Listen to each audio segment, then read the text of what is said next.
Hello YouTubers. The titles on the front of the video tell it all. I was 12, just going into my second year at my new school when the war in 1939 started, and I can remember exactly where I was. We had been to visit an aunt and an uncle in a nearby town. I can't remember how far away it was, not too many miles, but we'd gone in our car, which we had, which was an old Austin 7, for those of you who remember such rattly things. And it was a beautiful, bright September day, a beautiful sunny day, and of course everybody had known that the war was probably going to happen many weeks or months before, and all the grown-ups, of course, who knew about war were very concerned. But as a child, I thought, cool, bring it on, yeah, right. I mean, I pictured myself lying in the sand dunes, because we lived quite near to the coast, and I'd be lying in the sand dunes with my machine gun, and I'd be mowing them down as they came out of the onto the beach, and all sorts of stupid, childish things like that. So I wasn't particularly worried, but of course later on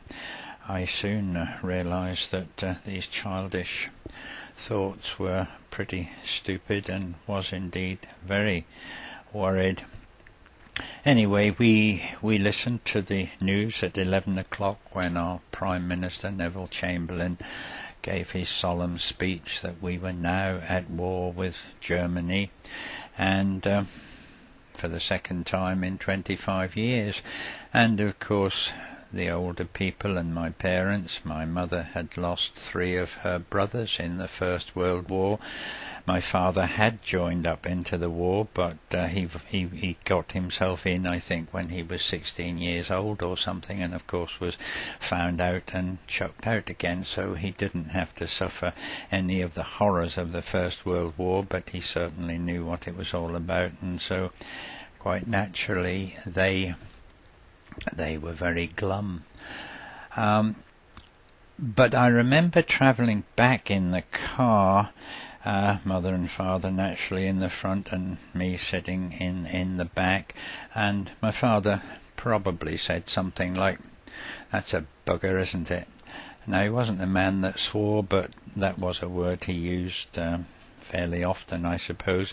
But my mother, I don't know whether she said anything or not, but I was sitting in the back as this young boy, and she seemed to shrink, melt, or turn inside herself, and she didn't cry. I don't think I ever saw her cry. Like most families, mothers were the strong one, and if they were going to cry, they certainly weren't going to do it in front of their children. But it was a pivotal moment in my life, I think, although I only think that looking back now.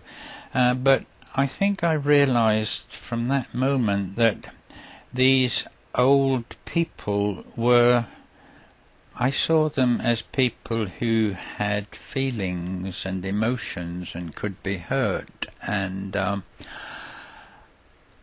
I didn't see them as they were before, just parents who were there to bring you up and to look after you and to make sure that nobody could ever hurt you or do anything to you, and made you feel safe. I saw them now as just ordinary people.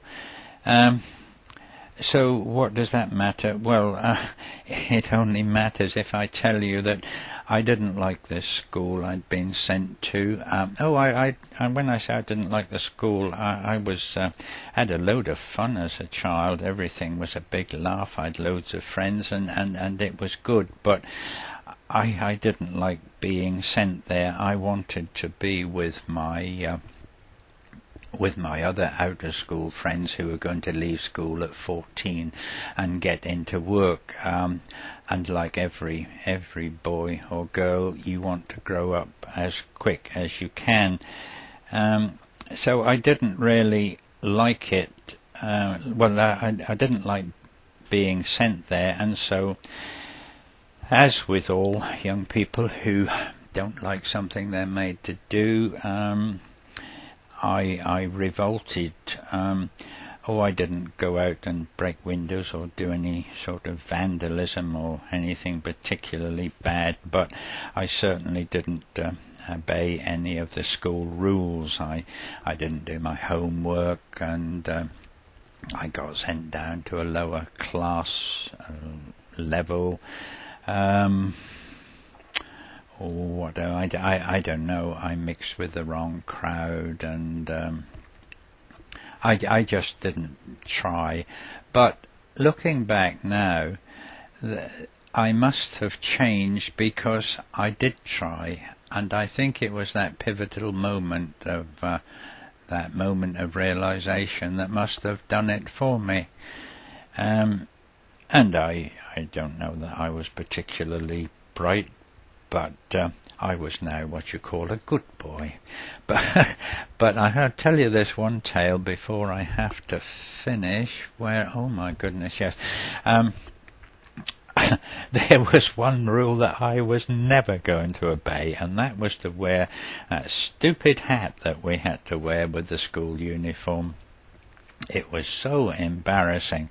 I mean, most of us took them off when we left the school gates, but there was no way that I was ever going to put it on at all.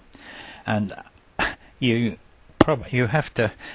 There was another rule that wasn't a school rule, but it was sort of the rule of the land almost, and that was a stupid thing which was so embarrassing that anybody, all boys below the age of 14, had to wear short trousers for American reed pants, and the trousers were above the knee. Well, imagine a 14-year-old boy growing, I don't know, maybe could even be 6 foot tall, I suppose, with the first signs of his moustache, having to wear those short trousers. And it didn't matter what you did.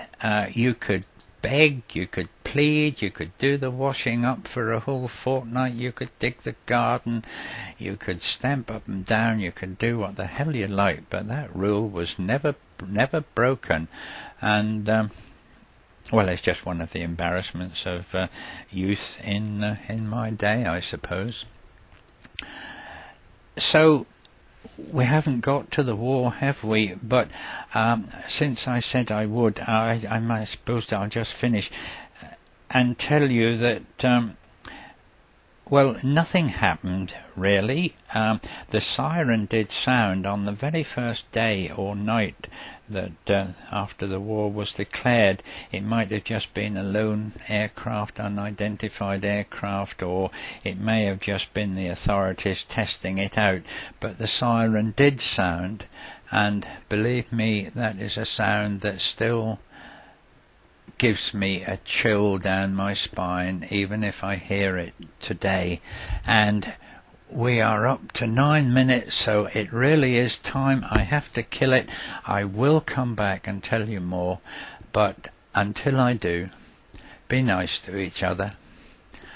Take care. Goodbye.